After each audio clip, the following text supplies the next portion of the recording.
അഴിമുഖത്തെ ആഴംകൂട്ടൽ മൂലം ഫോർട്ട് കൊച്ചി ചെല്ലാനം മേഖലകളിൽ തീരമിടിയുന്ന തടയാൻ കേന്ദ്ര സർക്കാരിന്റെ സഹായത്തോടെ പഠനം നടത്തി പരിഹാരം കാണുമെന്ന് വിദഗ്ധ സംഘം.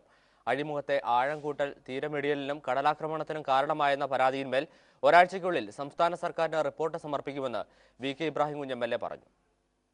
കൊച്ചി തുറമുഖത്തിനായി ആഴം കൂട്ടിയത് മൂലം തീരമിടിയുന്നതിനെക്കുറിച്ച് MLAയുടെ നേതൃത്വത്തിൽ ഉദ്യോഗസ്ഥ സംഘം ഇന്നലെ വൈകിട്ടാണ് ഫോർട്ട് കൊച്ചി തീരത്ത് പരിശോധന നടത്താനെത്തിയത്. തുറമുഖ വകുപ്പ് ഉദ്യോഗസ്ഥരും ഒപ്പമുണ്ടായിരുന്നു.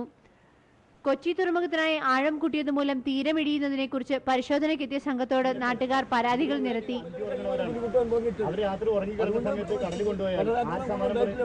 ആവശ്യപ്പെട്ടത് മുഖ്യമന്ത്രി പേഴ്സണലായിട്ട് ഇടപെടണമെന്നാണ്. എന്നാലേ ഇപ്പോൾ അത് ആ ലെവലിൽ പോയാലേ കാര്യങ്ങൾ.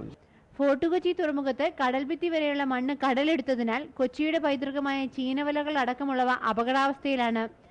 കടലാക്രമണം പ്രതിരോധിക്കുന്നതിന് മാർഗങ്ങൾ ആരായാതെയുള്ള ആഴംകൂട്ടൽ നടപടി മൂലം ഫോർട്ട് കൊച്ചി മുതൽ ചെല്ലാനം വരെയുള്ള തീരമേഖലയിൽ കടലാക്രമണം രൂക്ഷമായിരുന്നു.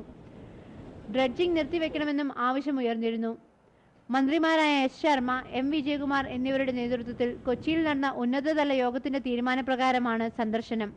ഒരാഴ്ചക്കുള്ളിൽ ഈ ഇപ്പോൾ ഇവിടെ വന്നിട്ടുള്ള വിദഗ്ധ സംഘം ഗവൺമെന്റിനും പോർട്ടിനും റിപ്പോർട്ട് കൊടുക്കണമെന്നാണ് മന്ത്രിമാരും ഞാനും ഉൾപ്പെടെയുള്ള ഹയർ ലെവൽ കമ്മിറ്റിയുടെ തീരുമാനം. വിദഗ്ധ പഠനം നടത്തി കേന്ദ്ര ഗവൺമെന്റിന്റെ സഹായത്തോടെ കുറഞ്ഞ സമയത്തിനകം തീരമിടിയുന്ന പ്രശ്നത്തിന് പരിഹാരം കാണുമെന്ന് പോർട്ട് ട്രസ്റ്റിന്റെ സാങ്കേതിക ഉപദേഷ്ടാവ് അറിയിച്ചു. ഗവൺമെന്റ് ഓഫ് ഇന്ത്യ എന്തെങ്കിലും പ്രശ്നം ഉണ്ടായാൽ അത് ഗവൺമെന്റ് ഓഫ് ഇന്ത്യ വളരെ കൺസേൺഡ് ആണ്. അതിനുവേണ്ടി നമ്മൾ ഇങ്ങനെ പ്രശ്നം ഗവൺമെന്റ് ഓഫ് ഇന്ത്യയിൽ അവതരിപ്പിച്ചു കഴിഞ്ഞാൽ അതിന് വേണ്ട ഫണ്ടും സഹായവും ഗവൺമെന്റ് ഓഫ് ഇന്ത്യ തരുമെന്നാണ് ഞങ്ങൾക്ക് ശുഭാപ്തി വിശ്വാസമുണ്ട്. അതുകൊണ്ട് നമുക്ക് സ്റ്റഡീസ് കണ്ടക്ട് ചെയ്ത് ഇതിന് വേണ്ടുന്ന പരിഹാര മാർഗം കണ്ടുപിടിക്കാമെന്നുള്ളതാണ് ഞങ്ങൾക്ക് അതിലുള്ള വിശ്വാസമുണ്ട്. പ്രശ്നത്തിൽ ഉടനടി പരിഹാരമുണ്ടായില്ലെങ്കിൽ പോർട്ട് ട്രസ്റ്റ് ആസ്ഥാനത്തേക്ക് പ്രക്ഷോഭം സംഘടിപ്പിക്കുമെന്ന നിലപാടിൽ ഉറച്ചു നിൽക്കുകയാണ് മത്സ്യത്തൊഴിലാളികളടക്കമുള്ള നാട്ടുകാർ. മനോരമ